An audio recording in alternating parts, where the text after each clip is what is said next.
आप सभी साथियों को मेरा नमस्कार। साथियों, आइए देखते हैं शिक्षा विभाग एवं रोजगार से संबंधित कुछ महत्वपूर्ण आज की अपडेट। तो पहली अपडेट है कि शिक्षा मित्रों घर वापसी का आदेश हुआ जारी। जी हाँ साथियों, शिक्षा मित्रों को काफ़ी लंबे समय बाद जो है अपने मूल विद्यालय में जाने का आदेश दिया गया और साथ ही साथ शिक्षा मित्र बहनों को भी जो है बड़ा लाभ इस आदेश में मिलने वाला है। वहीं लेखपाल के 7,994 पदों पर भर्ती होगी जल्द।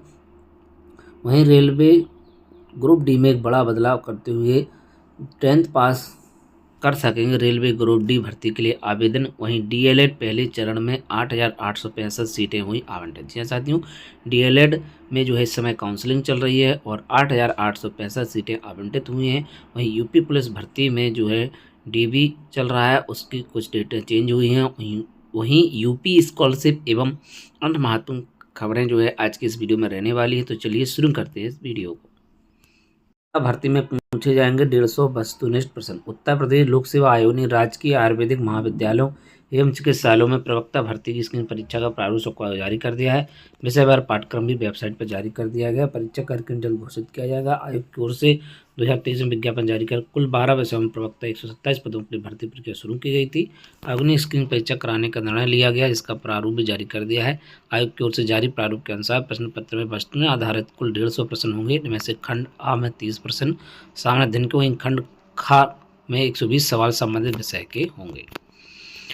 माता पिता की सहमति के बिना नहीं कर सकेंगे बच्चों का डाटा इस्तेमाल। डिजिटल व्यक्तिगत डाटा संरक्षण मसौदा जारी, दंडात्मक कार्रवाई का प्रावधान नहीं। केंद्र सरकार ने बहुप्रतीक्षित डिजिटल व्यक्तिगत डाटा संरक्षण डीपीडीओ 2025 मसौदा जारी कर दिया है। इसमें नाबालिग बच्चों और दिव्यांगों के व्यक्तिगत डाटा की सुरक्षा पर जोर दिया गया। हालांकि इसके उल्लंघन किसी दंडात्मक कार्रवाई नहीं है। मसौदे के अनुसार बच्चों का डाटा का किसी भी रूप में इस्तेमाल करने के लिए माता की सहमति अनिवार्य होगी, यानी माता पिता की सहमति बिना कोई भी डाटा फिड्यूसरीज यानी व्यक्तिगत डाटा एकत्र करने और इसका इस्तेमाल करने वाली संस्थाएं बच्चों का डाटा इस्तेमाल नहीं कर सकेंगी। वहीं आंगनबाड़ी में पढ़ने वाले बच्चों को भी जो है स्कूली विद्यार्थियों की तरह मिलेगी पहचान। आंगनबाड़ी में पढ़ने वाले बच्चों को भी अब स्कूल विद्यार्थियों की तरह अपार automatic permanent academy account registry पहचान पद से लेस किया जाएगा। शिक्षा मंत्रालय महिला बाल विकास मंत्रालय के साथ मिलकर इस पहल पर तेजी से काम करने में जुटा है। तो बनेगा अपार आईडी सिम महिला बाल विकास मंत्रालय से संपर्क। नई शिक्षा नीति आंगनबाड़ी भी स्कूल का हिस्सा। शिक्षा मंत्रालय ने हालांकि यह प्रयास नए स्कूली ढांचे तहत जुटाए जाने वाले आंकड़ों को ध्यान रखकर शुरू किया है। अब तक प्राइमरी शिक्षा की शुरुआत पहली कक्षा से होती है, लेकिन नई व्यवस्था में इसकी गणना फंड स्तर की शुरुआत से होनी है। शिक्षा मंत्रालय से जुड़े अधिकारियों की माने स्कूली स्तर पर अब तक देश भर के 9 करोड़ छात्रों पर आईडी के दायरे में लाया जा चुका है।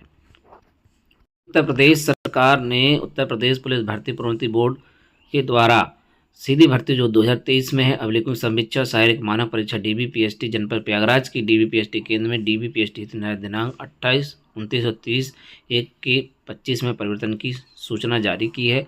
इसमें जो है 28/1/25 की जगह जो है 5 फरवरी 2025, 29/25 की जगह 6 फरवरी, 30/1/25 की जगह 7 फरवरी 2025 को जो है ये चीज़ें होंगी। उक्त डीबीपीएसटी तिथि प्रवेश संस्कृत प्रवेश पत्र दिनांक 5/1/25 से बोर्ड की वेबसाइट पर अपलोड किए जाएंगे। इस डीबीपीएसटी परीक्षा केंद्र की उक्त तिथियों के अभ्यर्थी अपना संशोधित प्रवेश पत्र डाउनलोड कर परीक्षा केंद्र पर निर्धारित तिथि व समय पर प्रवेश पत्र में उल्लेखित संबंधित मूल अभिलेखों तथा मूल अभिलेखों की 100 प्रमाण पत्र के साथ उपस्थित होना सुनिश्चित करेंगे। तो ये जो है प्रयागराज में परिवर्तन किया गया है। पुलिस टीवी चल रहा था पीएसटी शारीरिक मानक परीक्षण अभिलेखों की समीक्षा एवं शारीरिक मानक परीक्षण की तिथि यहाँ पर प्रयागराज में परिवर्तित कर दी गई है। नई तिथियाँ जो है 5 फरवरी, 6 फरवरी और 7 फरवरी रहेंगी।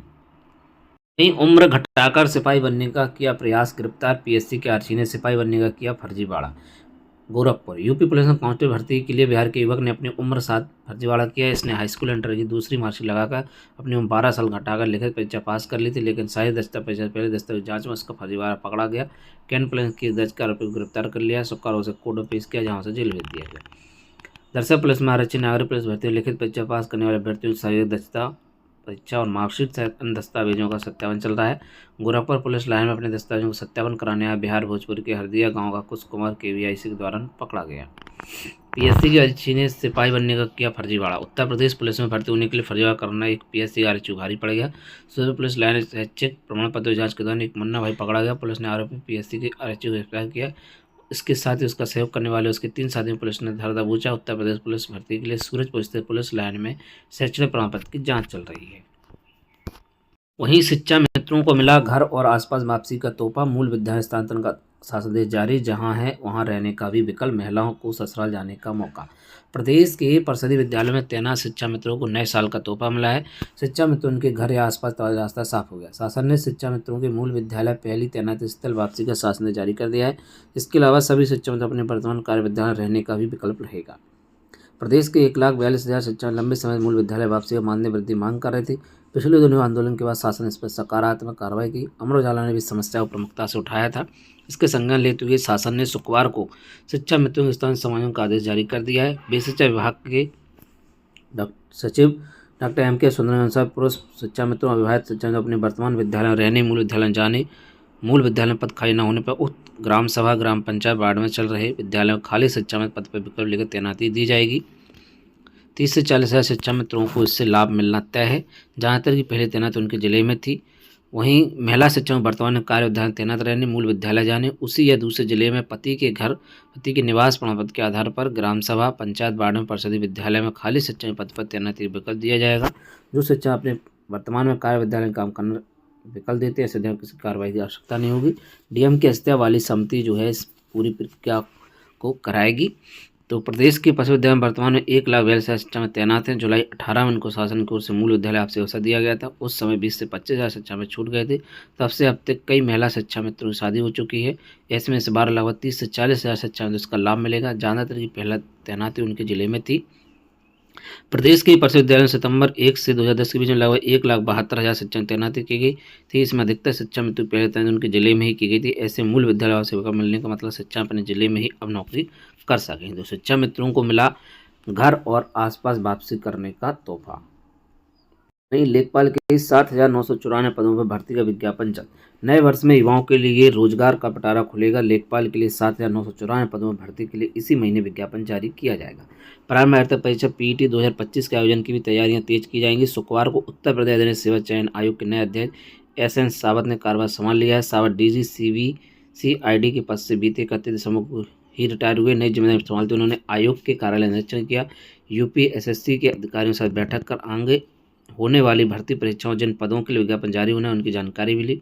वहीं आयोग के 2 नए सदस्यों ने भी कार्यभार संभाल लिया। उनमें सेवानिवृत्त IPS अधिकारी सुभाष चंद्र बघेल के अलावा सुरेश चंद्र शामिल है। बैठक में आयोग के सचिव अवनीश सक्सेना व अब तक कार्यवाही अध्यक्ष रहे ओम नारायण सिंह सहित अन्य अधिकारी भी मौजूद रहे। तो लेखपाल के 7,994 पदों पर भर्ती का विज्ञापन जल्द जारी कर दिया जाएगा। वहीं DLED पहले चक्र में 8,800 सीटें आवंटित। स्टेट रैंक 20,000 तक के 9,303 अभ्यर्थियों ने भरे विकल्प। आवंटित संस्थानों में 8 से 20 जनवरी तक चलेगी प्रवेश की प्रक्रिया। Diploma in elementary education DLED सत्र 2024 में प्रवेश के लिए प्रक्रिया शुरू हो गई है। उत्तर प्रदेश परीक्षा न्याय प्राधिकरण यानी PNP सचिव अनिल भूषण चतुर्वेदी से जारी किए समय सारी क्रम में पहले चक्र में 20,000 स्टेट रैंक के अभ्यर्थियों ने संस्थान में विकल्प भरे। इसमें 8,865 अभ्यर्थियों को संस्थान में सीट आवंटित की गई है। इनमें 4,392 सीटें जिला शिक्षा संस्थान डाइट की हैं। शुक्रवार को शुभारंभ।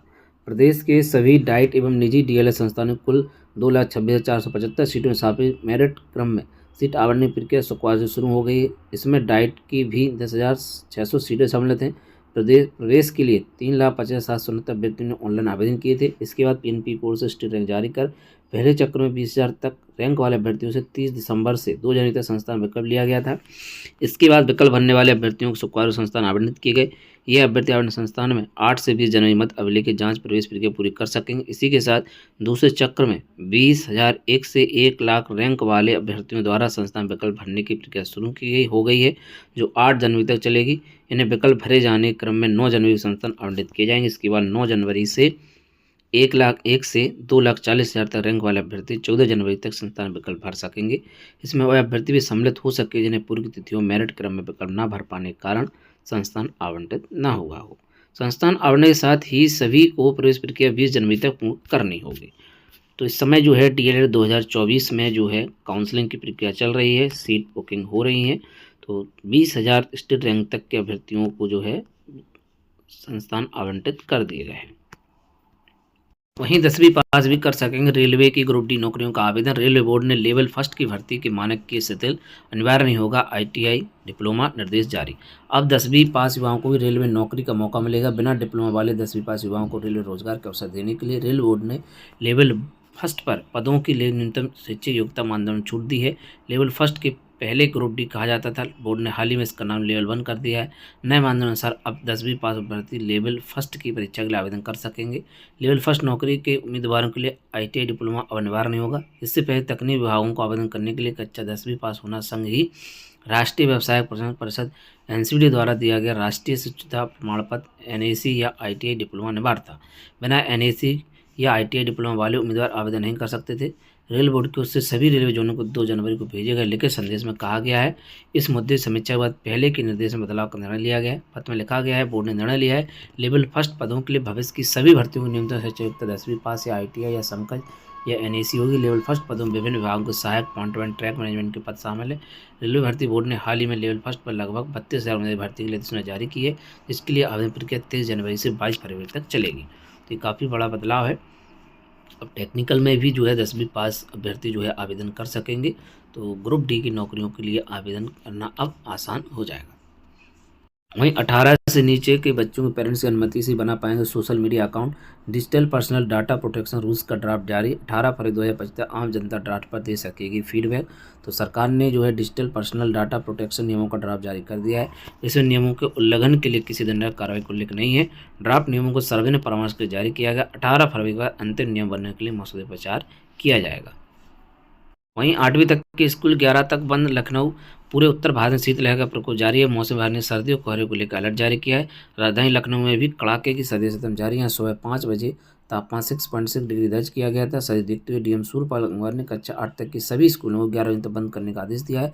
ये आदेश सभी बोर्डों के स्कूलों पर लागू होगा। वहीं अब किसी भी बैंक से ही निकाल सकेंगे पेंशन। कर्मचारी भविष्य निधि संगठन में केंद्रीकृत व्यवस्था लागू। 68 लाख पेंशन धारकों को लाभ।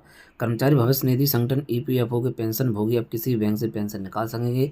इससे 68 लाख पेंशन भोगी को राहत मिलेगी। EPFO के सभी क्षेत्रीय कार्यालयों में केंद्रीकृत पेंशन भुगतान प्रणाली CPPAC लागू करने का काम पूरा हो गया। पेंशन शुरू होने के समय सत्यापन के लिए अब बैंक जाने की जरूरत नहीं होगी। राशि जारी होते ही जमा कर दी जाएगी। CPF इसी माह से पूरे देश में पेंशन भुगतान आदेश PPO को एक से दूसरे कार्यालय स्थान के बिना पेंशन वितरण सुनिश्चित करेगी। भले ही पेंशन होगी एक स्थान से दूसरे स्थान पर जाता हो या अपने बैंक या शाखा को बदलता हो।